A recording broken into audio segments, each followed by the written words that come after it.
Assalamualaikum warahmatullahi wabarakatuh. Di video kali ini saya akan berbagi sedikit kesalahan-kesalahan yang sebenarnya dianggap sepele, cuman berdampak buruk bagi pertumbuhan tanaman vanili.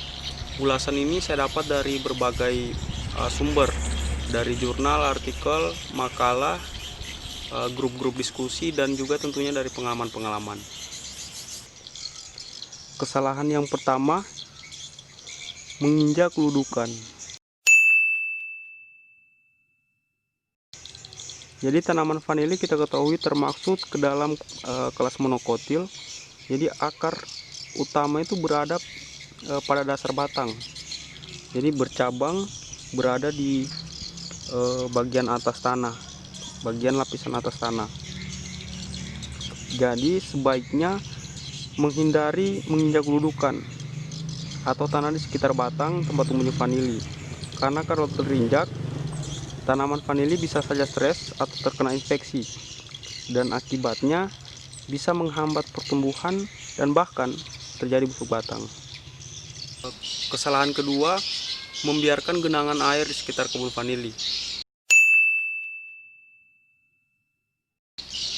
Jadi pada saat musim hujan, membiarkan genangan air di sekitar kebun vanili itu dapat merusak pertumbuhan tanaman vanili, karena kelembapan yang tinggi memudahkan terjadinya penyakit busuk batang.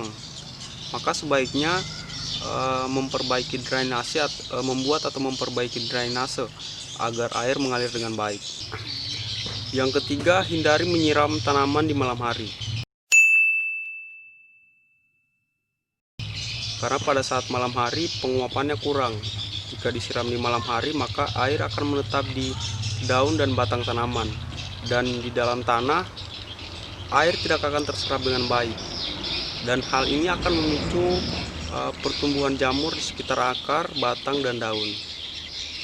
Ngomong-ngomong soal penyiraman, pada saat menyiram terlebih dahulu diperhatikan kondisi tanah, perhatikan tingkat kekeringan tanah. Jangan terlalu basah dan jangan terlalu kering, karena penyiraman yang berlebihan untuk vanili juga tidak baik. Sebagai aturan, lebih baik menyiram jarang dengan banyak air daripada sebaliknya. Kemudian waktu penyiraman yang tepat itu ketika matahari sudah terbit tapi belum terlalu tinggi. Jadi kira-kira di bawah jam 10 pagi. Kenapa pagi hari waktu yang tepat? Karena sesuai dengan siklus pertumbuhan tanaman. Jadi pada pagi hari tanaman mendapatkan pasokan air, terhidrasi, jadi lebih mudah menghadapi panas, terutama pada saat musim panas yang ekstrim.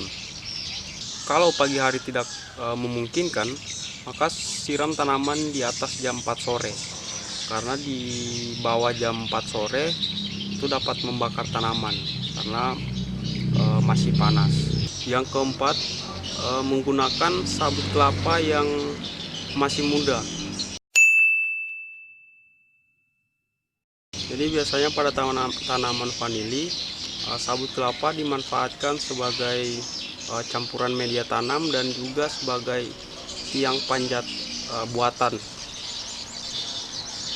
Nah, kita ketahui sabut kelapa memiliki kandungan kalium yang tinggi. Jadi pada saat menggunakan sabut kelapa, usahakan menggunakan sabut kelapa yang telah melalui proses pengomposan, atau bisa menggunakan sabut kelapa yang sudah tua, yang sudah lama terdiam terkena sinar matahari dan hujan. Kemudian yang kelima, sama halnya dengan sabut kelapa tadi, harus melalui proses pengomposan. Kotoran hewan sebagai campuran media tanam juga harus melalui proses pengomposan, karena kotoran hewan yang belum matang mengandung amonia yang tinggi dan dapat membakar tanaman. Kemudian yang keenam, menanam tiang panjat dan tanaman vanili secara bersamaan. Jadi kalau tiang panjat dan tanaman vanilinya ditanam bersamaan, kemungkinan tiang panjatnya akan mati. Nah, jadi bisa kerepotan saat tanaman vanili sudah merambat, sudah menempel di tiang panjat, kemudian tiang panjatnya mati. Nah, itu alasan pertama. Kemudian untuk alasan kedua, kenapa tiang panjat dan tanaman vanili tidak boleh ditanam secara bersamaan, karena pada umumnya, pada dasarnya, di masa awal pertumbuhan vanili itu membutuhkan cahaya matahari sekitar 35-55%. Jadi sebisa mungkin atau sebaiknya tanam terlebih dahulu tiang panjat agar ranting dan daun-daunnya tumbuh dan akan menjadi peneduh tanaman. Nah, kalau kebun seperti di belakang saya ini, karena menggunakan tiang panjat buatan, maka menggunakan peneduh dari daun kelapa. Berbeda dengan tiang panjat alami seperti yang saya katakan tadi, harus atau mengandalkan ranting dan daunnya. Kemudian mencabut rumput di sekitar tanaman vanili.